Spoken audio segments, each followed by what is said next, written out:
সবচেয়ে বড় কথা হলো ভাই, আল্লাহ রাব্বুল আলামিন মানুষকে সুস্থ বিবেক দিয়েছে। সিগারেট খাওয়া মানুষের পাশে দাঁড়ায়া নামাজ পড়া, এই দুর্ভাগ্য আপনাদের হয়েছে কখনো? আমার বহুবার হয়েছে জীবনে, যে সিগারেটের খোরের পাশে দাঁড়ায় নামাজ পড়ছি, আল্লাহু আকবার, মনে যে রু বাইর হয়ে যাবে। আজিমপুরে এক হাসপাতালে এক কাজে গেছি, পাশে এক মসজিদে জোহরের নামাজের সময় ঢুকছি, এরকম এক খবিসের পাশে দাঁড়াইলাম। আল্লাহর বান্দা, যেহেতু সে আপনারা চিনেন না, তার খবিস বললে দোষ হবে না, আসলে তো খবিস নোংরা রুচির মানুষ, তার মুখের দুর্গন্ধে এবং তার শরীরের দুর্গন্ধে আমার রু বাইরের মতো অবস্থা। আমি আবার নাছোড় বান্দা, যে এর তো অসৎ কাজের বাধা প্রদান করতে হয়, কিন্তু আমি যদি এর বেশি কথা বলতে যাই, যদি আমার বক্সে টক্সে মেরে বসে যে আমার ব্যাপার, আমার টাকা দিয়ে সিগারেট খামি, আপনার কি কাম, এটা তো ওয়াজের মঞ্চ না, কিভাবে কি করণ যায়।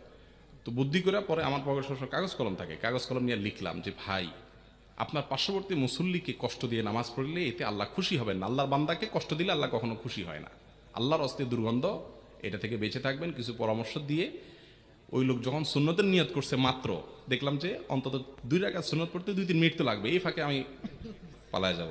কাগজটা লিখে তার সামনে দিয়ে আমি আইজো দৌড় কাইলো দৌড় জুতে নিই, যে বেটা যখন সালাম ফিরে কাগজ পড়বে ততক্ষণ তার আমার খুঁজে পাবে না, আমার কাজও হাজির হয়ে গেল মাঝখান দিয়ে, তারা অসৎ কাজের বাধাও প্রদান করলাম আর আমার জানও বাঁচলো আলহামদুলিল্লাহ।